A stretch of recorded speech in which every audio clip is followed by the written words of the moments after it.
Yesterday, the FBI applauded itself for another arrest of a potential Islamic terrorist.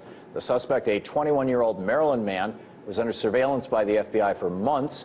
He was arrested after attempting to blow up an Army recruiting center near Baltimore. The bomb he used was a fake. It was provided to him by the FBI as part of a sting operation. This is similar to the case last month in Oregon, where a Muslim teenager attempted to blow up a Christmas tree lighting ceremony in Portland with a fake bomb, also provided by the FBI in a sting operation. So is this the new counter-terror tactic? Find troubled Muslim youth, radicalize them, provide them with a bomb, and then arrest them when they try to detonate it? Even more troubling is a story out of Los Angeles, where an FBI agent infiltrated a mosque and attempted to entrap worshipers to commit acts of terrorism. One worshiper, Ahmadullah Sais Niaz, I'm mangling his name, we'll get to that, reported the agent to the Los Angeles chapter of CARE, the Council for American Islamic Relations, who then notified the FBI. How did the FBI react? They arrested Niazi on terrorism charges. What's going on here? Corey Saylor, spokesperson and national legislative director for CARE, is here with me in the studio to discuss this issue. Corey, welcome. Hey, Tom, good to see you. Thank you for joining us. Correct my pronunciation of this fellow's name. Ahmed Niazi. Thank you. Tell us the story. So there was a gentleman going around to different mosques and, in a sense, kind of egging people on, saying he wanted to do jihad and he wanted to commit crimes. And he did so in a car that Mr. Niazi was in, and Mr. Niazi called the executive director of our Los Angeles chapter and said, look, this guy's really kind of freaking us out. And we also heard the same from the leadership of a mosque. So our executive director reported this gentleman as a person of concern to the FBI. A few months later, we find out that this person is actually an FBI informant. Who is stirring, you know, there's a weird echo to this for me. I was in SDS in the 1960s, and I remember one SDS demonstration in particular, an anti-war demonstration, and there was this one guy who was constantly yelling, you know, kill the pigs, and, you know, where's the Molotov cocktail? And he was constantly egging people on for violence. When we did the lawsuits 15 years later and got the red files, got the Michigan State Police files, he was the informant. Well, yeah, there's a word for it. It's called agent provocateur. You put somebody in and you have them kind of egg people on, and almost always you're going to find somebody who's naive, who's just emotionally troubled, and they're going to go along with it. One case we have in New York in particular that's troubling to me, the men who ultimately were involved in a plot were promised large sums of money, including one man who was promised he would be given the money to help his brother get a liver transplant if they went through with committing a terrorist act. Wow. Now, I'm sorry, you can't defend people when they think they're going through with a terrorist act. Right. But would there ever have been a plot were an FBI informant not present providing means and incentive? It used to be, if my recollection is correct, that entrapment was illegal, that setting somebody up and then arresting them for what you set them up to do was against the law. Now we kind of celebrate it with TV shows about, you know, entrapping people who are trying to have sex with 15-year-old kids and stuff like that. Where are the lines now?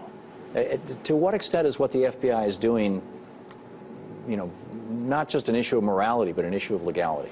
I think that is the thing that's really being debated right now, because even among our legal staff, entrapment, in my understanding, the person who was arrested can't have shown any inclination toward the crime before the FBI engaged them.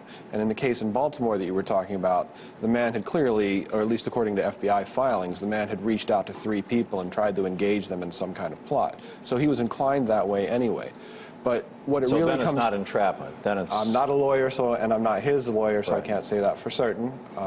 But what I would say is what we have to find out here is where is the line? Where is it that the FBI is creating these cases, giving people means and incentive?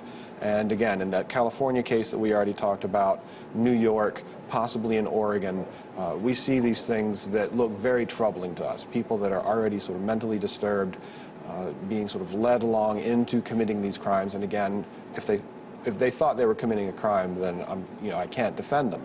But would the case exist were the FBI not there helping them along? Where is this going now?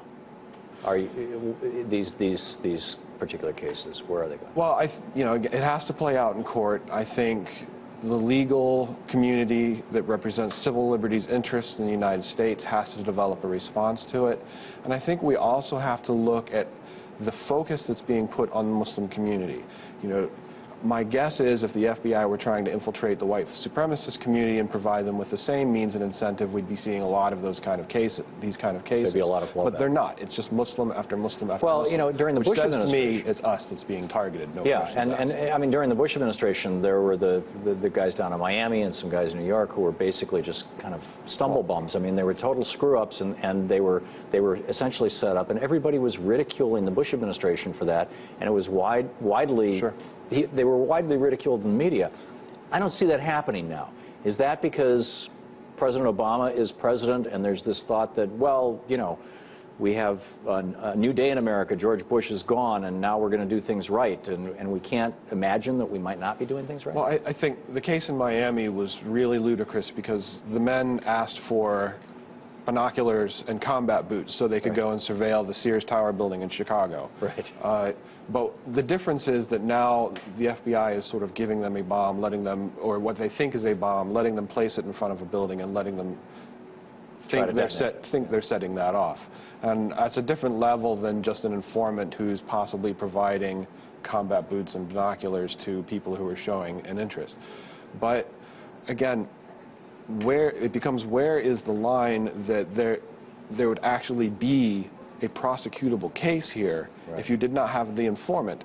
And again, in the LA case that we were talking about where the informant was egging people on, there's one point that I want to add to that, and that is Mr. Niazi was actually asked to become an informant himself, and he declined that. And that, to many of us, we think that's where the charges came from. It was sort of a vindictive and a message to everybody that if you don't play ball, then you're going to be the subject of prosecution. And ultimately, in his case, Niazi's case, all the charges were dropped. Right. Corey, thanks for the great work you're doing. Thanks very much, Keep Tom. spreading the message. I appreciate it. When our counter-terror tactics end up doing more harm than good, isn't it time to re-examine them? The rule of law is what separates our country from a nation like Somalia. Let's make sure we don't throw away justice for the sake of comfort.